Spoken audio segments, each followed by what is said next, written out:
대한민국 의류, 식품, 주거와 관련한 의식주 물가가 경제협력개발기구 회원국 평균보다 60%나 높다는 보도를 봤습니다.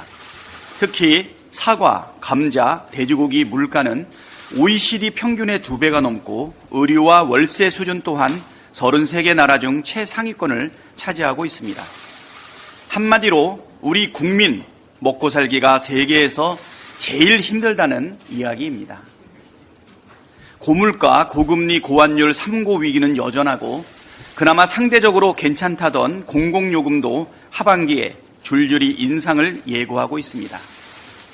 정부의 재정 지원은 없고 실질 소득은 줄어드니 가계대출이 급증하고 있습니다. 상황이 이런데 윤석열 정부는 도대체 지금 뭘 하고 있습니까? 한계에 내몰린 자영업자들 돕자는 것도 외면하고 그렇다고 세수 확충에도 관심이 없습니다. 파탄난 민생과 서민의 절규엔 아무런 관심도 대책도 책임감도 없습니다.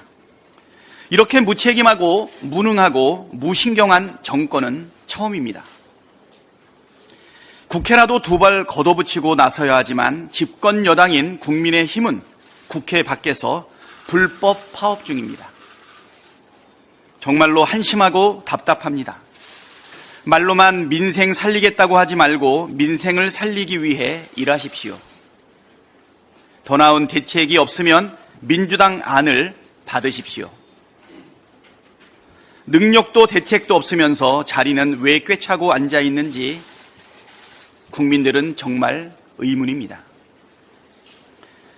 폭망일보 직전의 민생, 의사협회의 집단 휴진, 동해 유전개발 의혹, 남북 간 긴장 고조, 한반도를 둘러싼 급변하는 국제 정세 등 대한민국은 지금 총체적 비상 상황입니다.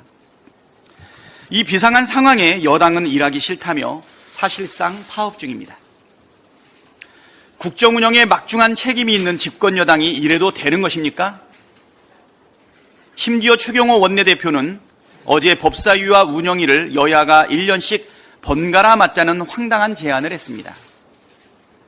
원구성이 불법이라며 권한쟁의 심판을 청구해놓고 바로 다음 날엔 상임위원장을 번갈아 가면서 하자는 게 말이나 되는 소리입니까?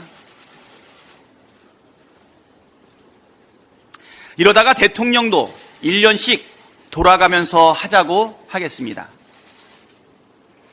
그럴 거면 선거는 왜 합니까?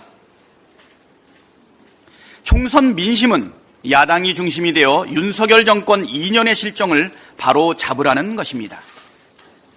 이를 위해 법사위와 운영위는 거래의 대상이 될 수 없는 필수 사항입니다. 신뢰가 형성되지 않은 협상은 모래성처럼 언제든 쉽게 허물어지게 마련입니다. 협상과 약속의 가장 큰 전제 조건은 상호 신뢰입니다. 아직 대통령이 총선 민심을 거부하고 있고 국민의힘도 용산 눈치만 보면서 총선 민심을 외면하고 있는데 우리 사이에 신뢰가 생길 리가 없습니다. 국민의힘의 제안이 진정성을 가지려면 어제 간담회에서도 말씀드린 것처럼 3가지 전제 조건이 충족되어야 합니다. 첫째, 윤석열 대통령은 앞으로 1년간 국회법 절차에 따라 통과한 법률안에 대해 거부권을 행사하지 말 것. 둘째, 국민의힘은 국회 운영에 적극 협조할 것. 셋째, 행정부의 부당한 입법권 침해에 대해 국민의힘도 입법부의 일원으로서 적극 항의하고 맞설 것이 그것입니다. 향후 1년 동안 윤석열 대통령과 국민의힘이 이런 조건을 지키면서 행동과 실천으로 진정성을 보여준다면 추경호 대표의 제안을 검토할 용의가 있음을 다시 한번 말씀드립니다. 거듭 말씀드리지만 신뢰는 말이 아니라 행동으로 쌓는 것입니다. 우원식 국회의장님께서 이번 주말까지 원구성 협상을 끝내달라고 여야에 최종 통지했습니다. 더불어민주당은 하루라도 속히 원구성을 마무리 짓자는 입장엔 변함이 없지만 원활한 국회 운영을 위한 국회의장의 입장과 결정을 존중합니다. 이제 국민의 힘만 결심하면 됩니다. 국회법 무시하는 권한쟁의 심판 청구 취소하고 국회로 돌아오면 됩니다. 진심으로 원구성 의지가 있다면 오늘이라도 국민의힘 목 국회 부의장 후보 뽑고 상임위위원 선임안부터 제출하십시오. 상임위 선임안도 내지 않고 국회 부의장 후보도 뽑지 않으면 국회 정상화를 위한 의지를 어디에서 찾아야 합니까? 더 이상 꼼수로 국회 파행시키면서 우리 국민 우롱하지 말고 국민께서 시키시는 일을 해야 합니다. 국민의 힘은 야당이 아니라 집권 여당이라는 사실을 잊지 마시기 바랍니다. 집권 여당이 국회를 떠나 장애에서 전전하는 나라가 세상 천지에 어디 있습니까? 어서 국회로 돌아오십시오.